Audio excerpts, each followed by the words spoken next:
Hello friend, power plant with Rahul में आपका स्वागत है। बहुत सारे फ्रेंड्स का कमेंट आया था, मेल आया था, मैसेजेस आया कि सर जब यूनिट आपका ट्रिप हो जाता है तो उस समय डेस्क इंजीनियर को क्या क्या एक्टिविटी करना चाहिए, किस किस पैरामीटर पे ध्यान देना चाहिए, इस पे एक डिटेल से वीडियो बनाइए। क्योंकि जब यूनिट ट्रिप करता है तो कंट्रोल रूम में जो 3-4 इंजीनियर्स रहते हैं उस पर ही सारा जिम्मेदारी रहता है कि टरबाइन को सेफली आपको बारिंग गियर पे लाना है। तो उस समय थोड़ा सा पैनिक सिचुएशन तो हो ही जाता है कि आपका यूनिट जब ट्रिप हो जाता है तो थोड़ा सा पैनिक सिचुएशन होता है, लेकिन उसी पैनिक सिचुएशन के बीच में आपको यूनिट को सेफली आपको बारिंग गियर, टरबाइन को सेफली आपको बारिंग गियर पे लाना है। तो उसमें बहुत सारा एक्टिविटी आपको माइंड में आना चाहिए, क्या क्या एक्टिविटी हमको करना है। तो ये वीडियो उसी पे होने वाला है। तो इस वीडियो को ध्यानपूर्वक देखिएगा, आपके लिए काफ़ी इन्फॉर्मेटिव रहेगा फ्रेंड्स।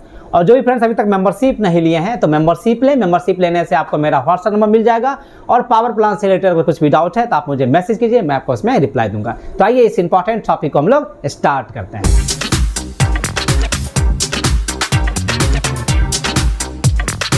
मान लीजिए कि आपका यूनिट 500 मेगावाट का प्लांट है और आपका 450 या 500 मेगावाट पे आपका प्लांट चल रहा है और किसी भी रीजन से आपका टरबाइन बॉयलर ट्रिप हो जाता है।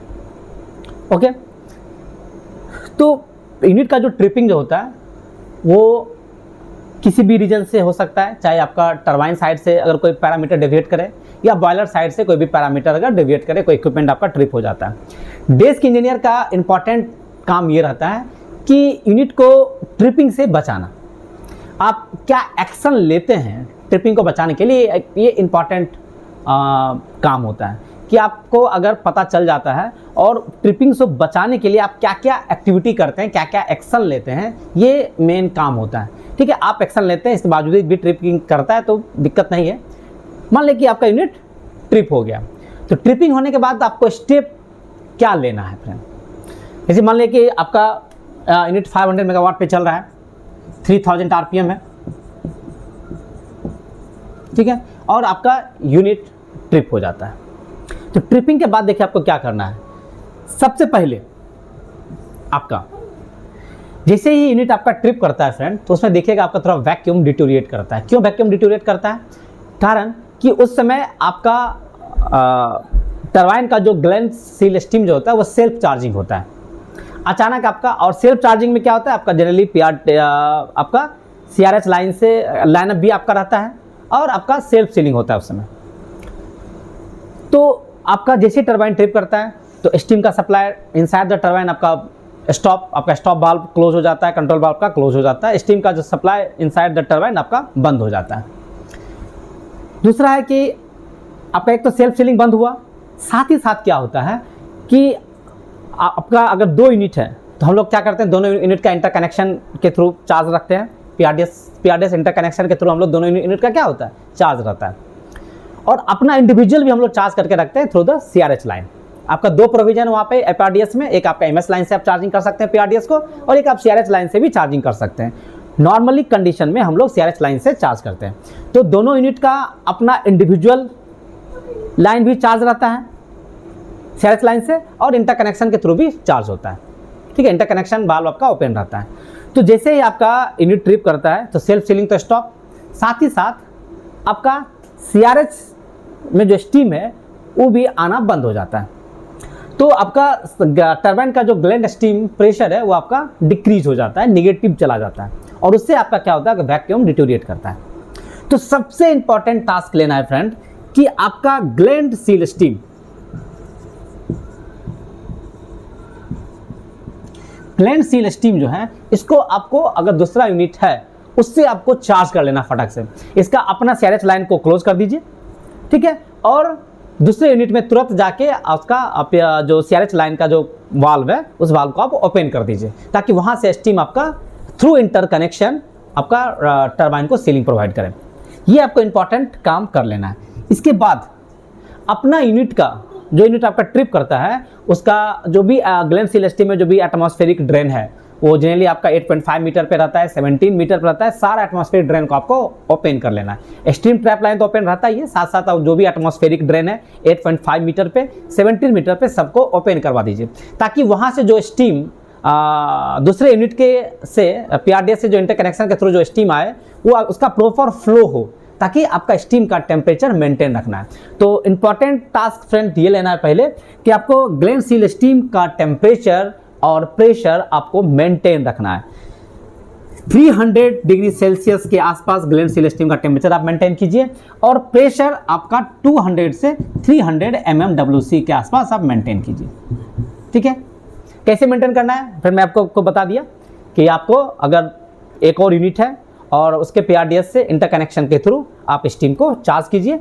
जो भी एटमॉस्फेरिक ड्रेन है 8.5 मीटर पे 17 मीटर पे उसको आप ओपन कर लीजिए और इसका अपना CRH लाइन जो होता है उसको आप क्लोज कर दीजिए। ठीक है, तो आपका जो try to maintain the gland steam pressure at around 350 mmWC and gland seal steam temperature around 300 degree Celsius, इसको आपको मेंटेन करना है। सेकेंड स्टेप जो आपका फ्रेंड लेना है कि देखिए आपका AOP जो टरबाइन का एक्सोडी ऑयल पंप है वो आपका स्टार्ट लिया कि नहीं। ये स्टार्ट जनरली 2850 RPM पे स्टार्ट होना चाहिए, इसको भी आपको देख लेना है, ऑब्जर्वेशन करना है कि आपका AOP स्टार्ट हो रहा है कि नहीं, इसको आपको चेक कर लेना है। थर्ड स्टेप जो लेना है कि आपका टरबाइन लूब वाइल पेज पे जो आपका टेम्परेचर कंट्रोल वाल्व है इसका जो सेट पॉइंट है, जिन्हें हम लोग रनिंग कंडीशन में इसका सेट पॉइंट कितना रखते हैं 45 डिग्री सेल्सियस के आसपास, 45 से 46 डिग्री सेल्सियस रखते हैं। इस टेम्परेचर को धीरे धीरे आपको बढ़ा के 50 डिग्री सेल्सियस कर लेना है। बड़ा इंपॉर्टेंट स्टेप है फ्रेंड ये कि टरबाइन जो टेम्परेचर कंट्रोल वाल्व का जो PNID में जो सेट पॉइंट है जनरली आपका 45 डिग्री सेल्सियस रहता है रनिंग कंडीशन में। यूनिट ट्रिपिंग के बाद इसका जो सेट पॉइंट को धीरे धीरे आप 47 फिर 48 49 50 डिग्री सेल्सियस आपको कर लेना है। ठीक है, इसके बाद और जो इंपॉर्टेंट स्टेप है फ्रेंड, देखिए आपको पैरेलल एक्टिविटीज सब कुछ साथ करना है। फिर आपको जो स्टेप लेना है कि जैसे आपका यूनिट ट्रिप करता है तो HP बाईपास वाल्व इमरजेंसी में ओपन हो जाता है। ठीक है, तो HP bypass valve and LP bypass valve आपका ओपन हो जाता है। ठीक है, ऑटो में आपका ओपन हो जाता है। तो आपको बॉयलर के हीट को, ड्रम प्रेशर को प्रिजर्व करना है, MS टेम्परेचर को प्रिजर्व करना है। इसके लिए हम लोग क्या करते हैं कि आपका HP बाईपास वाल्व को तुरंत क्लोज कर दीजिए। ठीक है, LP बाईपास वाल्व आपका ओपन रहेगा, क्योंकि आपका जो भी CRH लाइन में है उसको एवेक्यूएशन, हम लोग रीहीट एवेक्यूएशन करते हैं, जो भी उसके अंदर स्टीम है सबको बाहर निकालते हैं। तो LP बाईपास को आपको ओपन रखना है, लेकिन HP बाईपास जो आपका ओपन हो जाता है 70-80% ओपन हो जाएगा, इसको आपको क्लोज कर देना है, क्योंकि आपको हीट को प्रिजर्व करना है। आप क्यों इसको हीट को MS स्टीम को कंडेंसर में डंप कीजिएगा, उस हीट को हम लोग यूटिलाइज करेंगे। आपको प्रेशर को मेंटेन करना है, मतलब आपको हॉट लेटअप करना है तो आपको 2 घंटे में यूनिट आपको लाना है, तो इसलिए उसको ड्रम प्रेशर को आपको मेंटेन रखना है, इसलिए HP बाईपास को आपको क्लोज कर देना है। ओके, फिफ्थ स्टेप जो आपको लेना है फ्रेंड, जिन लोग भूल जाते हैं कि आपका जो BD आइसोलेशन वाल्व है, BD आइसोलेशन मतलब क्या होता है, जो HP बाईपास में जो BP1 BP2 मेन वाल्व है उसको स्प्रे करने के लिए आपका BPE BP वाल्व होता है। तो आपका जो BFP का जो कॉमन डिस्चार्ज हेडर होता है वहाँ से एक टैपिंग लेता है और इसके टेम्परेचर को कंट्रोल करने के लिए आपका स्प्रे लाइन है ये BD। तो BD में आपका हाइड्रोलिकली ऑपरेटेड वाल्व होता है, उसके ठीक पहले आपका एक मैनुअल वाल्व होता है। तो BD आइसोलेटिंग वाल्व को आप क्लोज कर दीजिए। ठीक है, BD आइसोलेटिंग वाल्व को आपको जनरली 4 से 5 टर्न खुला रहता है, इसको आप क्लोज कर दीजिए या 1 से 2 टर्न बाद खोल के रखिए। ठीक है, ये एक इंपॉर्टेंट स्टेप है फ्रेंड। इसके बाद और जो इंपॉर्टेंट स्टेप है फ्रेंड कि सुपर हीटर स्प्रे, जो फ्रेंड आपका सुपर हीटर स्प्रे है, सुपर हीटर स्प्रे, इसको आपको क्लोज कर देना है तुरंत। सुपर हीटर स्प्रे को आपको क्लोज कर देना है, क्योंकि बेवजह आपका आपका सुपर हीटर स्प्रे कहाँ करते हैं, LTSS आउटलेट से जो डिविजनल पैनल के इनलेट के बीच में आप सुपर हीटर स्प्रे करते हैं। तो सुपर हीटर स्प्रे वाल्व को आपको क्लोज कर देना, जो भी आपका रूट वाल्व है, जिसलिए आपका 2 प्रोविजन रहता है सुपर हीटर स्प्रे का, एक आपका जो BFP का कॉमन डिस्चार्ज हेडर से डायरेक्ट टैपिंग लेता है, और एक आपका SP हीटर के बाद जो कॉमन हेडर बनाता है फीड कंट्रोल स्टेशन के पास से, वहाँ से आपका एक टैपिंग लेता है। तो दोनों वाल्व जो भी उसमें सर्विस में है उसको आपको क्लोज कर देना है। तो फ्रेंड ये इंपॉर्टेंट स्टेप है फ्रेंड, इसको याद रखना है कि BD आइसोलेटिंग वाल्व को आप क्लोज कर देना है ताकि पानी का स्प्रे ना हो, और जो सुपर हीटर स्प्रे वाल्व को आपको क्लोज कर देना है। एक इंपॉर्टेंट स्टेप है friend. Super heater spray valve को आपको क्लोज कर दिए। इसके बाद आप देखिए कि JOP स्टार्ट ले रहा है कि नहीं 540 RPM पे। 540 RPM पे आपका JOP स्टार्ट ले रहा है कि नहीं, इसको आपको देख लेना है। अगर DC JOP स्टार्ट नहीं होगा तो आपका DC JOP स्टार्ट हो जाता है। इसके बाद जो फ्रेंड आपको नेक्स्ट स्टेप देखना है कि टर्निंग गियर, जिसको हम लोग बारिंग गियर कहते हैं, टर्निंग गियर ये आपका 210 RPM पे आपका ओपन हो रहा है कि नहीं, इसको आपको देख लेना है। टर्निंग गियर वाल्व आपका 210 RPM पे ओपन हो जाना चाहिए। इसके बाद आपको देखना है जनरली 3000 RPM से लेकर बारिंग गियर ओपनिंग तक जनरली 35 मिनट के आसपास लगता है। इसके बाद आपको जनरली टरबाइन का जो RPM है अंडर वैक्यूम, ये जनरली 120 से 130 RPM के आसपास रुक जाना चाहिए। 120 से 130 RPM तक आपका ये रुक जाना चाहिए। अंडर वैक्यूम है तो टरबाइन का जो नॉर्मल स्पीड है वो 120 से 130 RPM मेंटेन होना चाहिए। अगर आपका RPM इससे डिक्रीज हो रहा है और देख रहे हैं कि आपका 100 RPM आ गया, 80 RPM आ गया, तो आपको इसका मतलब आपका टरबाइन बारिंग से आउट होने का खतरा हो गया है। तो इस समय आप क्या कर सकते हैं फ्रेंड कि आपको जो देखना है कि ग्लेन स्टीम प्रेशर टेम्परेचर क्या है। आपका जो टेम्परेचर कंट्रोल वाल्व में जो टरबाइन लूप वाइल टेम्परेचर का सेट पॉइंट है वो देखिए 50 डिग्री सेल्सियस है कि नहीं। और साथ ही साथ क्या कीजिए फ्रेंड कि आपका जो एक AOP तो स्टार्ट हो ही गया था, दूसरा AOP को भी आप स्टार्ट कर दीजिए, सेकेंड AOP को भी स्टार्ट कर दीजिए ताकि आपका फ्लो बढ़े। फ्लो बढ़ने से हो सकता है आपका RPM मेंटेन रहे। इसके बाद भी अगर आपका डिक्रीज हो जाता है तो फिर आपके पास बहुत ज़्यादा स्कोप बचता नहीं है डेस्क इंजीनियर के पास कि टरबाइन के RPM को रोका जा सके। आप सीधा टरबाइन मेंटेनेंस डिपार्टमेंट को आप कांटेक्ट कर सकते हैं, वो आके अपना चेक करेगा कि भाई JOP का लिफ्टिंग सही से हो रहा है कि नहीं। आपका हो सकता है कि ग्लैंड कहीं पे पकड़ रहा हो, लिफ्टिंग सील आपका पकड़ लेता है, इसका आंसर टरबाइन का RPM पे रिड्यूस हो जाता है। तो ये सभी आपका टरबाइन डिपार्टमेंट को आप कांटेक्ट कर लीजिए, भाई आपका RPM टरबाइन जो है वो RPM रिड्यूस हो रहा है। फ्रेंड इसके बाद आपको हॉट वेल लेवल पे भी ऑब्जर्वेशन में रखना है। हॉट वेल लेवल जो कि आपका क्या हो रहा है, CP रनिंग कंडीशन में रहता है, इसलिए आपको हॉट वेल लेवल को देखना है कि हॉट वेल लेवल का क्या कंडीशन है, डिक्रीज तो नहीं हो रहा है। इसके लिए आप इसका मेकअप आप ले सकते हैं। इसके बाद आपका अब MD-BFP जैसे आपका यूनिट ट्रिप करता है तो देख लेना है कि आपका MD-BFP, मान लीजिए आपका 2 TD-BFP है, दोनों TD-BFP तो आपका अनलोड हो ही जाएगा। उस समय यूनिट ट्रिपिंग के बाद आपका MD-BFP ऑटो में स्टार्ट हो जाता है। इसका लॉजिक है अगर आपका यूनिट ट्रिप करता है तो अगर TD-BFP 2 सर्विस में और MD-BFP स्टैंड बाय कंडीशन में है तो जैसे आपका यूनिट ट्रिप करता है तो दोनों TD-BFP आपका स्टॉप आपका बारिंग गियर में आ जाता है, ट्रिप हो जाता है। तो उस समय आपका MD-BFP स्टार्ट होना चाहिए ऑटो में। अगर MD-BFP स्टार्ट नहीं लेना है तो तुरंत यूनिट ट्रिपिंग के तुरंत बाद आपको MD-BFP को ओपन कमांड दे देना है। क्यों देना है फ्रेंड? क्योंकि आपको ड्रम का लेवल मेंटेन रखना है। ड्रम का लेवल क्यों मेंटेन रखना है? क्योंकि जनरली ये criteria 500 and above megawatt plant के लिए है कि आपका BCW पंप रनिंग कंडीशन में रहता है, रनिंग कंडीशन में रहता है। तो आपका BCW पंप ड्राई रन ना हो जाए, अगर ड्रम लेवल डिक्रीज करेगा तो आपका ड्राई रन हो सकता है। तो आपका ड्राई रन ना हो जाए इसके लिए आपको देखना है ड्रम लेवल, कि ड्रम लेवल आपका प्रॉपर मेंटेन होना चाहिए, नहीं तो आपका BCW ड्राई रन हो जाएगा।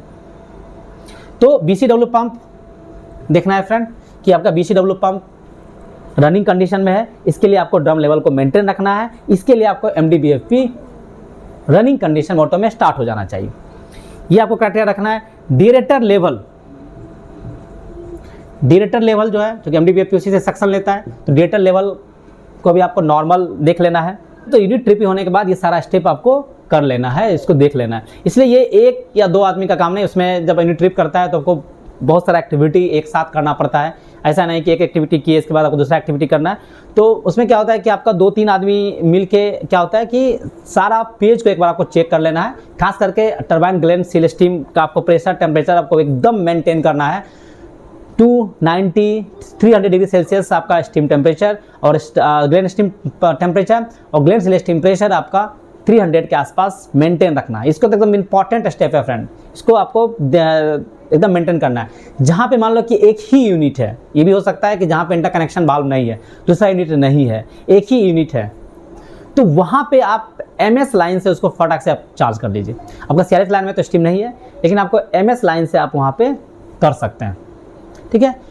तो MS लाइन से आप उसको हीटिंग करके ग्लेन सिलेस स्टीम के टेम्परेचर को मेंटेन कीजिए, ठीक है। ये आपका इंपॉर्टेंट है। उसके बाद टेम्परेचर कंट्रोल वाल्व में जो आपका सेट पॉइंट है उसको आपको इंक्रीज कर लीजिए। इंक्रीज करते करते 50 से 52 डिग्री सेल्सियस तक लेके जाइए। ये इंपॉर्टेंट स्टेप है फ्रेंड, क्योंकि जब टेम्परेचर बढ़ता है तो आपका प्रेशर इंक्रीज करता है और आपका टरबाइन को बारिंग गियर में रखने में सपोर्ट करता है वहाँ पे।